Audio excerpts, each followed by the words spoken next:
ஹீரோவுக்கும் ஹீரோயினுக்குமான chemistry ஸ்ட்ராங்காக தெரிகிற அளவுக்கு அவங்க ரிலேஷன்ஷிப் அந்த லவ் ஸ்ட்ராங்காக சொல்லப்படலைங்கிறது இந்த படத்துடைய மிகப்பெரிய பிரச்சனை. சிச்சுவேஷனால் ஒருத்தர் லவ்னு சொல்லிட்டு இருக்காங்கன்ற மாதிரி தான் இருந்தது. இதனால் இந்த லவ்வால் ஒரு பிரச்சனை வந்து ஃபேமிலி மெம்பர்ஸ்லாம் இன்வால்வ் ஆகும்போது கூட அது பெரிய டென்ஷனாக ஒரு பெரிய பிரச்சனையெல்லாம் தெரியல. தென் முதல் முறையாக இவங்க கிஸ் பண்ணுற சீன் ஒன்று இருக்குது. அதுவே திடீர்னு தான் நடக்குது. இந்த சீனுக்கு முன்னாடி ஹீரோயினோட ஆக்டிவிட்டி ரொம்ப ஆடாக தெரிஞ்சுது. ஏன்னா அது ஆர்கானிக்காக கேரக்டரோட ட்ரெயிட் மாதிரி பில்டப் ஆகலை. இதே தான் செகண்ட் ஹாஃபில் படத்துடைய மோஸ்ட் இம்பார்ட்டன்ட் பிளாட் பாயிண்ட்லையும் நடக்குது.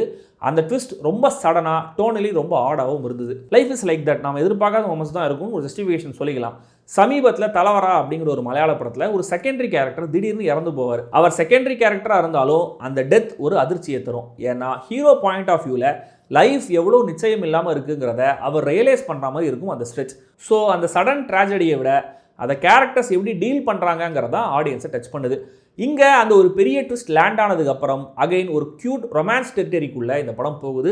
சஸ்பென்ஸும் ரிவீல் ஆகிடுறதுனால நம்ம இன்ட்ரெஸ்ட்டை ஹோல்ட் பண்ணுறது லீட் ஆக்டர்ஸோடைய ப்ரெசன்ஸ் மட்டுமே. கேரளா காட்சிகளும் ஒரு கட்டத்துக்கு மேலே ட்ராக் ஆக ஆரம்பிக்குது.